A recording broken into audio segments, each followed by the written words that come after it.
शंकर भगवान की जय हो। नमः पार्वती पते हर हर हर दे। सोमवार की व्रत कथा प्रारंभ करने जा रहे हैं। उससे पहले भगवान शंकर का थोड़ा कीर्तन हो जाए।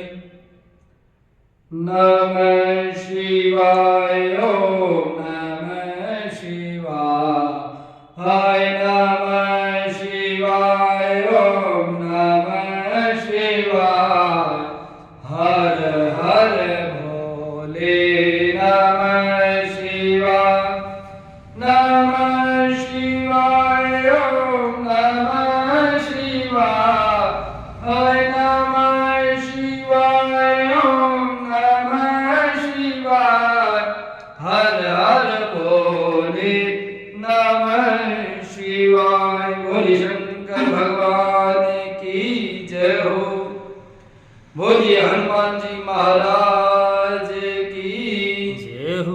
बोलिए अपने गुरु महाराज की जय हो। सीताराम सीताराम। साधारण सोमवार व्रत कथा। एक नगर में एक सेठ रहता था। उसे धन ऐश्वर्य की कोई कमी नहीं थी, फिर भी वह दुखी रहता था क्योंकि उसके कोई पुत्र नहीं था। पुत्र प्राप्ति के लिए प्रत्येक सोमवार का व्रत रखता था तथा पूरी श्रद्धा के साथ शिवालय में जाकर भगवान गौरी शंकर की पूजा करता।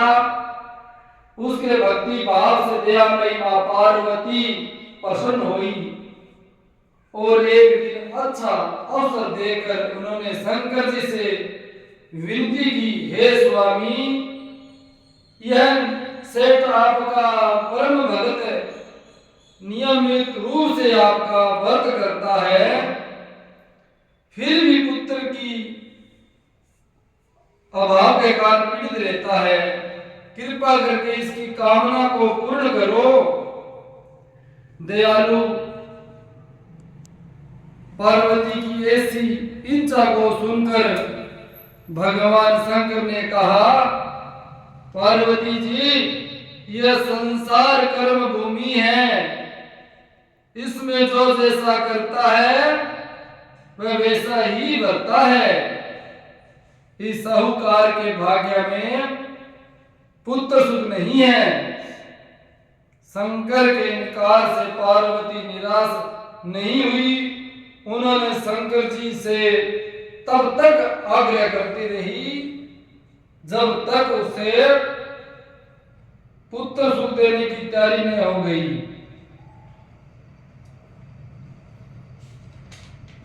भगवान शंकर ने पार्वती से कहा, तुम्हारी इच्छा है इसलिए मैं इसे एक पुत्र प्रदान करता हूं, लेकिन उसकी आयु केवल 12 वर्ष ही होगी। संयोग से नगर सेठ गौरीशंकर संवाद सुन रहा था। समय आने पर नगर सेठ को सर्व सुख संपन्न पुत्र रत्न की प्राप्ति हुई। सब ओर से खुशियां मनाई गई। नगर सेठ को बधाइयां दी गई, लेकिन नगर सेठ की उदासी में कोई कमी नहीं थी, क्योंकि वह जानता था कि यह पुत्र केवल 12 वर्ष के लिए ही मुझे प्राप्त हुआ है। उसके बाद काल बलि से मुझसे छीन लेगा। इतने में सेठ जी ने सोमवार का व्रत और गौरी शंकर का पूजन हवन यथाविधि पहले की तरह जारी रखा।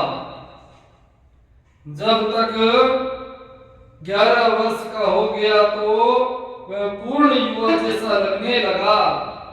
फलता सभी चाहने लगी उसका विवाह कर दिया जाए। नगर सेठानी का भी यही आग्रह रहा, किंतु नगर सेठ पुत्र के विवाह को तैयार नहीं हुआ। उसने अपने साले साहब को बुलाकर आदेश दिया कि वह पर्याप्त धन लेकर पुत्र सहित काशी के लिए कूच करे और रास्ते में भजन तथा दान दक्षिणा देते हुए काशी पहुंचकर सर्व विद्या पूर्ण बनाने का प्रयास करें। मामा भांजा काशी के लिए रवाना हुए। हर पड़ाव पर वे यज्ञ करते, ब्राह्मणों को भोजन कराते, दान दक्षिणा देते, दीनहीनों को संतुष्ट करते। इसी प्रकार वह काशी की ओर बढ़ते रहे कि एक नगर में उनका पड़ाव पड़ा था और उस दिन नगर के राजा की कन्या का विवाह था और बारात आ चुकी थी, किंतु वर पक्ष वाले भयभीत थे क्योंकि उनका वर एक आंख से काना था। उन्हें एक सुंदर युवती की आवश्यकता थी। गुप्तरों से राजा को जब नगर सेठ के पुत्र के रूप गुण की चर्चा का पता लगा तो उन्होंने मामा भांजा को अपने पास बुलाकर अपना उद्देश्य समझाते हुए यकीन दिलाया कि विवाह पूर्ण होने तक लड़का यदि दूल्हा बना रहे तो उसे दोनों को बहुत धन देंगे और उनका आसान भी मानेंगे। नगर सेठ का लड़का इस बात के लिए राजी हो गया। कन्या पक्ष लोगों ने राजा की पुत्री के भाग्य की बहुत सराहना की। उसे इतना सुंदर वर मिला। जब सेठ का पुत्र विदा होने लगा तो उसने राजा की पुत्री की चुन्नी पर लिख दिया कि तुम्हारा विवाह मेरे साथ हुआ है। मैं राजा का लड़का नया होकर नगर सेठ का पुत्र हूँ और विद्या अध्ययन के लिए मैं काशी जा रहा हूँ। राजा का लड़का तो काना है, नेत्रहीन है, एक नेत्रहीन है।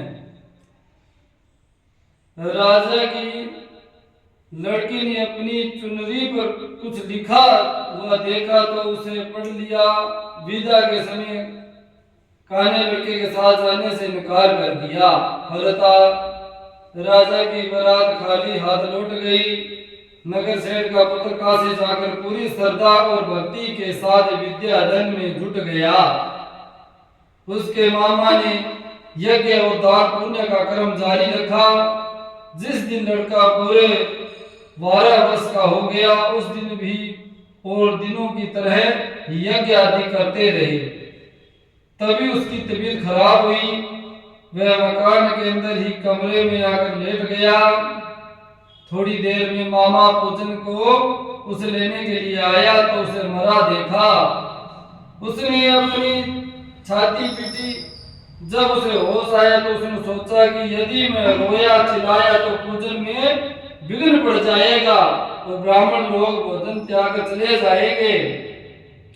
अतः उसने धैर्य धारण कर समस्त कार्य निपटा कर उसके बाद उसने रोना पीटना शुरू किया।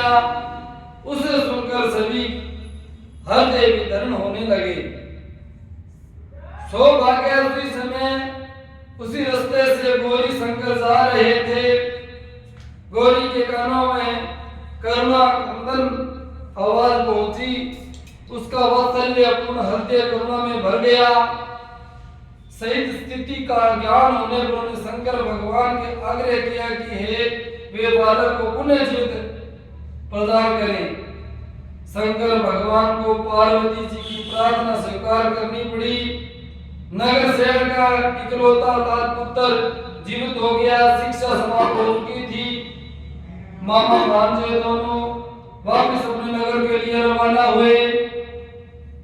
रास्ते में पहले की तरह यज्ञ करते, दान दक्षिणा देते उसी नगर में पहुंचे जहां राजा की कन्या के साथ लड़के का विवाह हुआ था। तो ससुर ने लड़के को पहचान लिया।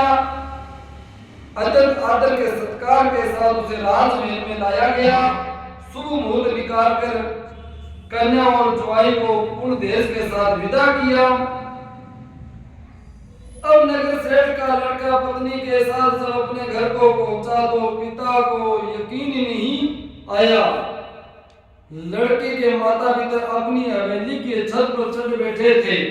उनकी प्रतिज्ञा थी कि वहां हाथ से तब उतरेंगे जब उसका लड़का स्वयं आकर हाथ से नीचे उतारेगा, वरना ऊपर से स्नान मारकर आत्महत्या कर लेंगे। पुत्र अपनी पत्नी के साथ हवेली की छत पर गया, जाकर माता पिता के सहपत्नी चरण स्पर्श प्रणाम किया। पुत्र वधु को देखकर नगर सेठ और सेठानी को अत्यंत हर्ष हुआ। सबने मिलकर उत्सव मनाया। जिस प्रकार नगर सेठ और सेठानी के दिन फिर उसी प्रकार सोमवार व्रत करने वाले हर व्यक्ति की इच्छा पूर्ण हो दिन फिरे। बोलिए शंकर भगवान की जय हो। बोलिए आज के आनंद की जय हो। नमः शिवाय। ओम